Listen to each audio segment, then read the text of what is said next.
Harlem, New York. Friday night, September 12th, 1958.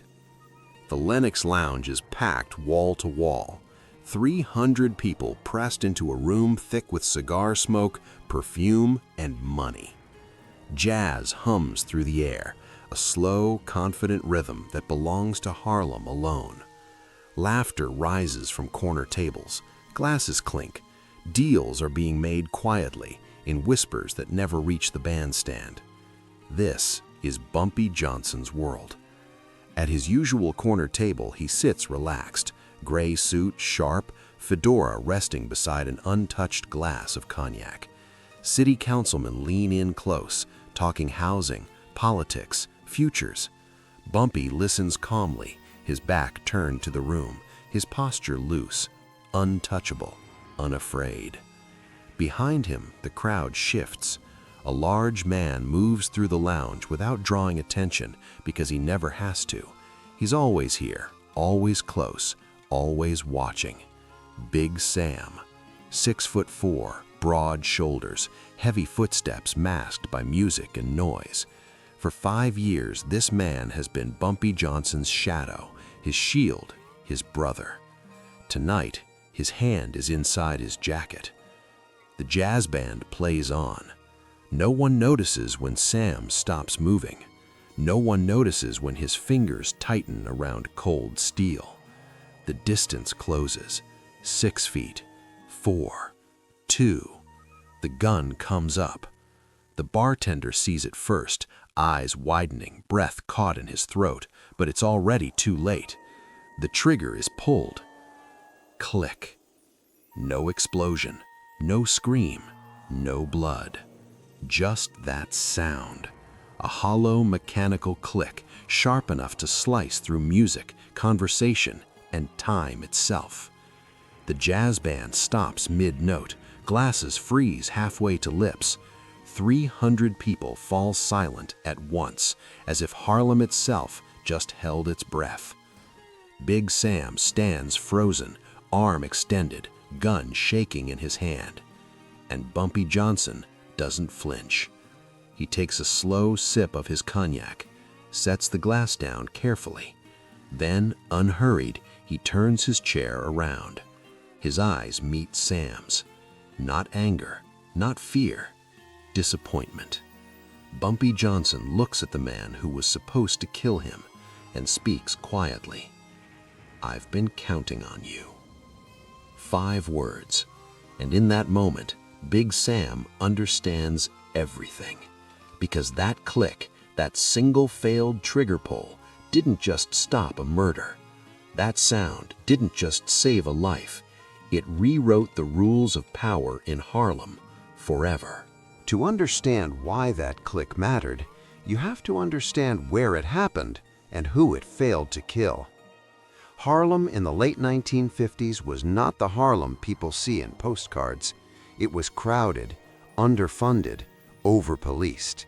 Entire families were packed into apartments built for half their size. Jobs were scarce, banks didn't lend, landlords didn't care. Police cruisers rolled through the streets not to protect, but to remind people who had power and who didn't. For most of Harlem, survival wasn't guaranteed, so people found other ways. Nickels, dimes, $1 here, $1 there. The numbers racket. To outsiders, it looked like gambling. To Harlem, it was an economic lifeline. Women played their grocery money. Men played their rent. Churches quietly depended on the donations that came from winnings. The numbers weren't about greed. They were about hope, a chance to get ahead in a system designed to keep you behind. And where there is money, there are predators. By the late 1950s, the Italian mob was circling Harlem like wolves. The 5 families had already carved up most of New York, Brooklyn, Queens, the Bronx.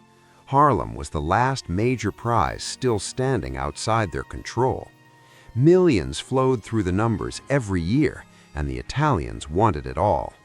They sent emissaries first, smiling men, clean suits, respectful offers. "We can partner. We can protect you. We can make everyone richer." But Harlem already had protection. His name was Ellsworth Raymond Johnson. Bumpy Johnson wasn't the loudest gangster in New York. He wasn't the flashiest. He didn't need to be. He ruled differently. Other bosses ruled through fear. Bumpy ruled through obligation. When a Harlem family couldn't pay rent, Bumpy paid it and told them to keep quiet about it. When a black business was being shaken down by police or city inspectors, Bumpy made phone calls that made the pressure disappear. When local hustlers got in trouble, Bumpy sent lawyers, not threats. He didn't just control Harlem, he took care of it. And Harlem never forgot that. Bumpy had connections that didn't make sense on paper. Politicians who owed him favors, judges who returned his calls, police commanders who knew when to look the other way.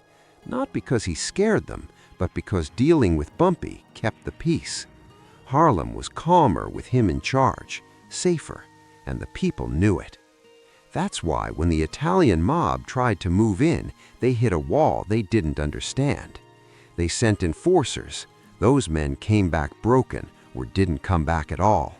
They tried negotiation. Bumpy told them Harlem wasn't for sale. They tried bribes. Bumpy already had better ones. They tried intimidation. Harlem closed ranks. Nobody talked. Nobody pointed. Nobody betrayed him. And that was the real problem. The Italian mob knew how to conquer territory with bullets and money. But Harlem loyalty wasn't for sale the way they were used to. It wasn't built on fear. It was built on memory, on who paid the rent when no one else would, on who stepped in when the system stepped out. By 1958, the 5 families were frustrated, embarrassed, and losing money. Every move they made against Bumpy Johnson failed. Every attempt only strengthened his grip. And that's when they realized something terrifying. They couldn't break him from the outside. If Bumpy Johnson was going to fall, it would have to come from inside. If Bumpy Johnson was Harlem's shield, then Big Sam was the shield in front of the shield. Samuel Foster didn't look like a man you tested twice. 6'4", 260 pounds of muscle and calm, hands like cinder blocks, eyes that never stopped scanning a room. When Sam stood near a doorway, people walked a little wider around it. Not because he threatened them, but because they could feel what he was capable of. Sam came up hard. He learned early that loyalty kept you alive longer than strength, and by the time he crossed paths with Bumpy Johnson in 1953, he had both. From the first day, Sam didn't act like an employee. He acted like family. He drove Bumpy when things were quiet. He stood behind him when things weren't. Twice, Sam took bullets meant for Bumpy Johnson. Once in the shoulder outside a Harlem after-hours club. Once grazing his ribs during a dispute that never made the papers. Sam never complained, never asked for more money, never even brought it up. When Bumpy's mother died, Sam was there before dawn. When Bumpy was locked up, Sam watched over his interests like they were his own. People didn't call Sam a bodyguard. They called him Bumpy's brother, and that's why the idea of betrayal seemed impossible. But even the strongest men have pressure points. Sam's weakness didn't come in the form of greed or ego. It came in the form of a hospital room. His youngest daughter, Keisha, was sick. Tuberculosis, a slow illness that stole breath first, then strength, then time. The kind of sickness that didn't care how loyal you were or who you worked for. Medical bills stacked up quietly. Prescriptions, treatments, hospital stays, charity wards, long nights, longer prayers. Sam never made it Bumpy's problem. He asked once, just once, and Bumpy gave him $2,000 without hesitation. But Sam knew the truth. $2,000 didn't fight an illness like this. It barely slowed it down. And every time Sam left that hospital, every time he saw his daughter trying to smile through shallow breaths, something inside him tightened. He didn't want power. He didn't want territory. He wanted time. But time costs money. And money was the one thing loyalty couldn't print. Sam never talked about it, not to friends, not to Bumpy. He carried it the way strong men always do, silently, believing he could outlast it. And that silence is what made him vulnerable. Because desperation doesn't announce itself, it waits. It waits until the right voice speaks at the right moment, until someone offers a solution wrapped in a threat, until a man realizes the life he's been loyal to may not save the people he loves. By the summer of 1958, Big Sam was still standing beside Bumpy Johnson, but the ground under his loyalty had started to crack, and the Italian mob was watching closely. By the summer of 1958, frustration had turned into humiliation. Every move the Italian mob made against Harlem failed. Every dollar spent came back empty. Every threat dissolved the moment it crossed 125th Street. So the five families did what they always did when violence and money stopped working. They sat down. In a private room far from Harlem, heavy curtains, guarded doors, cigars burning low, representatives from every family gathered. Frank Costello sat at the head of the table, his face unreadable. Carlo Gambino leaned back in his chair, quiet, listening. These were men who had ordered murders with a nod of the head, and yet one man in Harlem had made them hesitate: Bumpy Johnson. "We've tried force," Costello said, breaking the silence. "We've tried deals. We've tried politics." No one argued. "Nothing sticks. Every time we push, he's already waiting." Gambino exhaled smoke slowly. "Then we stop pushing from the outside." Costello's eyes lifted. "Meaning?" Gambino leaned forward just enough to make the room still. "We make him touchable. No guns, no street wars, no outsiders. We find the one man who stands closest to him, and we turn him." There was only one name that fit: Big Sam. The decision was unanimous, and for a job like that, they didn't send a killer, they sent a collector. Tony Maroney wasn't built like an enforcer. He was clean, calm, friendly, the kind of man who smiled while ruining your life. Tony didn't threaten fists, he threatened futures. He specialized in finding pressure points and pressing them slowly. On August 20th, 1958, Tony made his move. Big Sam was leaving his apartment on 132nd Street when a black Cadillac eased to the curb, polished, quiet, expensive. The window slid down smoothly. Tony sat in the back seat, relaxed, smiling like he belonged there. "Sam, right? Big Sam." Sam's hand moved instinctively toward his waistband. "Who's asking?" Tony held up an open palm. "Easy, just a man with an opportunity." He nodded toward the open door. "5 minutes. If you don't like what you hear, you walk away." Sam should have walked away. Instead, he got in. The door closed. The car didn't move. Tony didn't waste time pretending. "You're loyal," he said. "Everyone knows that. But loyalty doesn't pay hospital bills." Sam stiffened. Tony opened a briefcase on his lap. Stacks of $100 bills, neat, perfect, heavy. $50,000, Tony said softly, enough to fix everything. Your daughter's treatments, a clean place to live, fresh air, a future. Sam didn't touch the money. "For what?" he asked. Tony's smile never faded. "One moment, one shot, September 12th, Lenox Lounge. You walk away rich." "And if I say no?" Tony closed the briefcase slowly. "Then nothing changes. Your daughter keeps getting worse, you keep pretending loyalty is enough, and one day, this life takes you anyway. Poor." The car door opened. Tony leaned in close. "Think about it, Sam. We're offering a way out." The Cadillac pulled away, but the briefcase stayed. That night, Sam sat alone in his apartment, the money on the table in front of him. He didn't count it. He didn't need to. All he saw was his daughter's face, pale, tired, smiling through pain she didn't understand. loyalty to a brother, or survival for his child. 3 days later, Sam picked up the phone. He stared at the number for a long time before dialing. Tony answered on the first ring. "I'm in," Sam said quietly. On the other end of the line, Tony smiled. And somewhere in Harlem, a clock started counting down toward a sound that would echo far beyond one room, one night, and one man's betrayal. What the Italian mob never understood was this. Bumpy Johnson didn't survive Harlem by being the strongest man in the room. He survived by being the most informed. Harlem talked. Not loudly, not openly, but constantly, and Bumpy listened.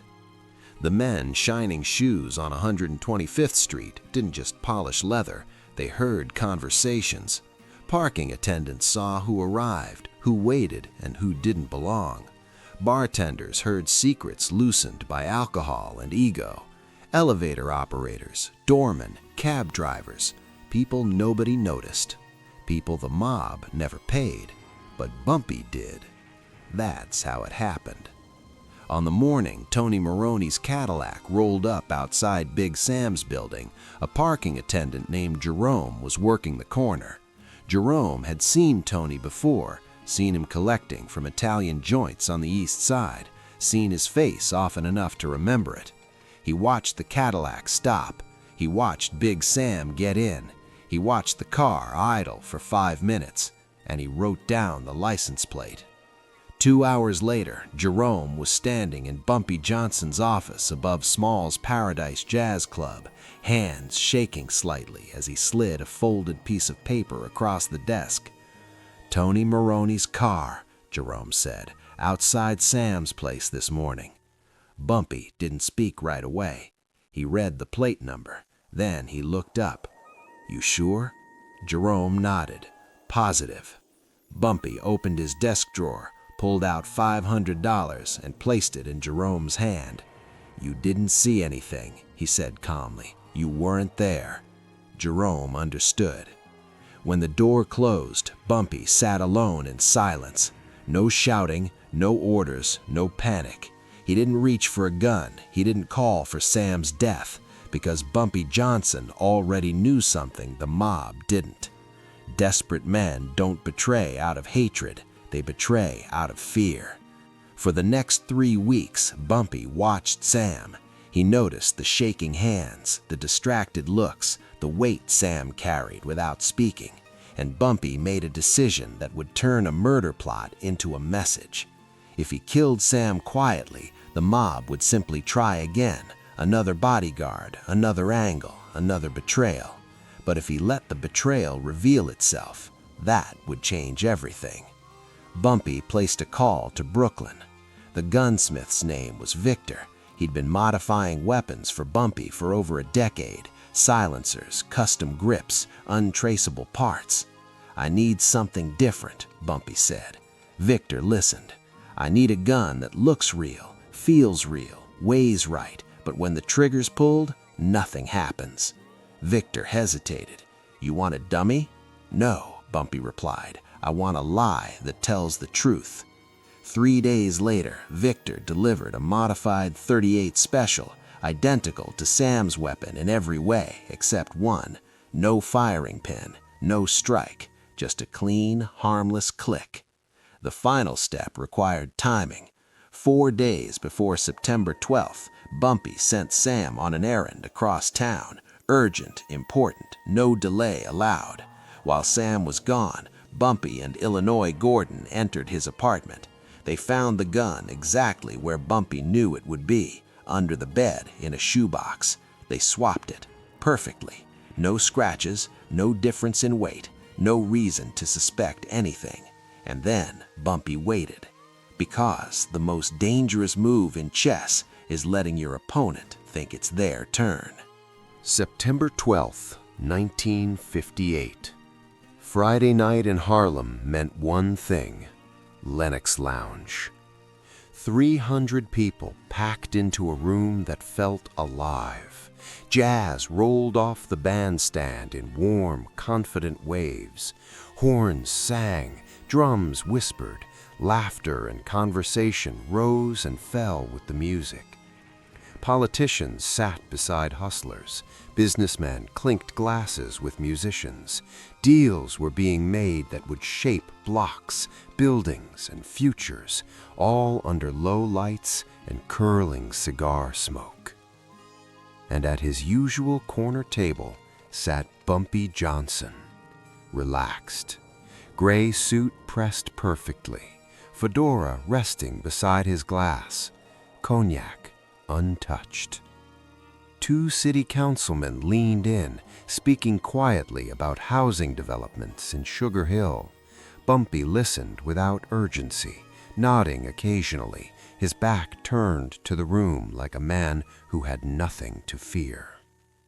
Across the lounge, Big Sam arrived at 11:30. No one noticed him at first. They never did. He ordered a drink, then another.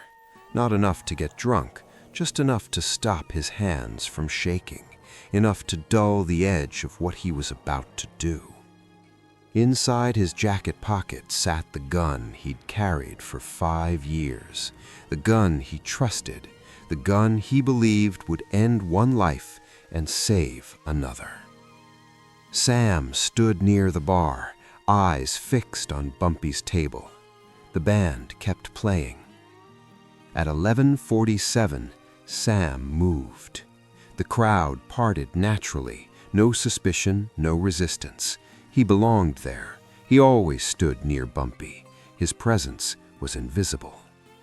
Each step felt heavier than the last. 6 feet. 4. 2. The bartender noticed first.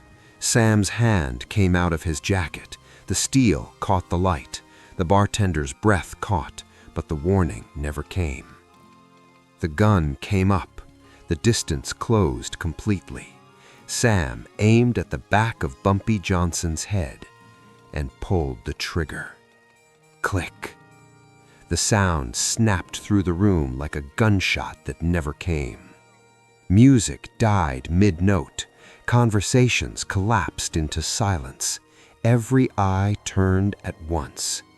300 people froze as Big Sam stood with his arm extended, the gun useless in his hand, and Bumpy Johnson sat calmly in his chair, untouched. Absolute silence. The kind that only happens when history changes direction. Bumpy Johnson didn't jump. He didn't reach for a weapon. He didn't even raise his voice.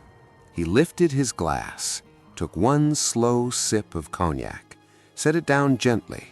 Then, with the patience of a man who had been waiting for this exact moment, Bumpy Johnson turned his chair around. He faced Big Sam. The room was still frozen. 300 people stood or sat in silence, watching something none of them would ever forget. A bodyguard with a gun, a boss still breathing, a moment stretched thin enough to snap. Bumpy looked up at Sam. There was no anger in his eyes, no shock, no fear, only disappointment. And then he spoke. "I've been counting on you." 5 words. They landed harder than any punch or bullet ever could. Sam's arm began to shake. The gun slipped from his fingers and clattered to the floor, the sound echoing through the silent room. His knees gave out. 6'4", 260 pounds of muscle collapsed like a building with its foundation removed. He fell to his knees. "I'm sorry," Sam whispered, his voice breaking. "I'm sorry." Bumpy stood. Not fast, not dramatic. He stood the way men stand when they already know how something ends. "I know about your daughter," Bumpy said calmly. A murmur rippled through the room. "I've known for 6 months." Sam's head snapped up, eyes wide, confused, shattered. "You think I don't take care of my people?" Bumpy continued. He reached into his jacket and pulled out an envelope, thick, heavy. He placed it on the table between them. "Her medical bills," Bumpy said. "Every one of them, paid in full this morning." Sam stared at the envelope like it wasn't real. "There's also a check in there," Bumpy added, "for $5,000 for your family, for whatever you need." Tears streamed down Sam's face. "But why?" he choked out. "Why didn't you tell me?"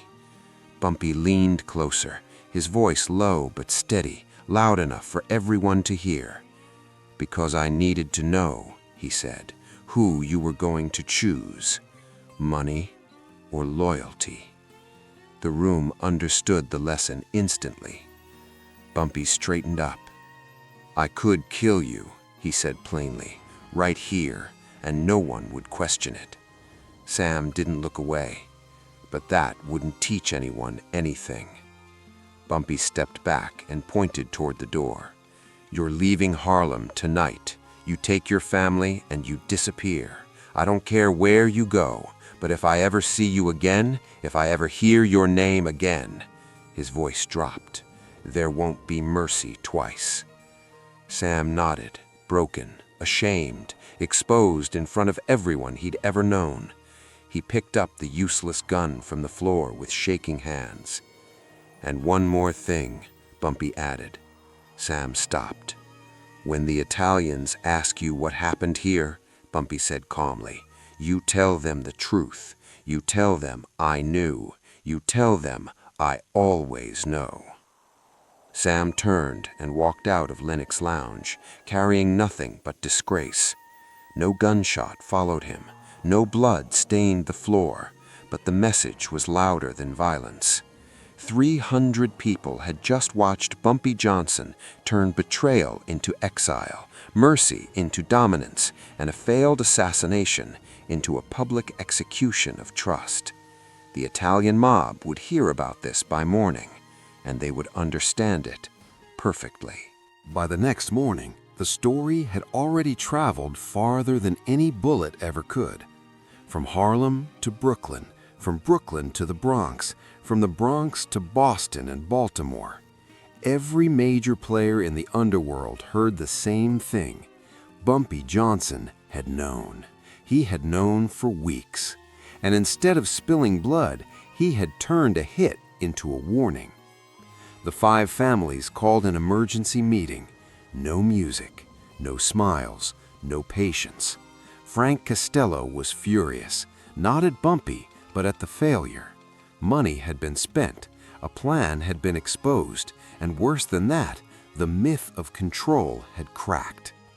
Carlo Gambino listened quietly, cigar smoke curling above his head.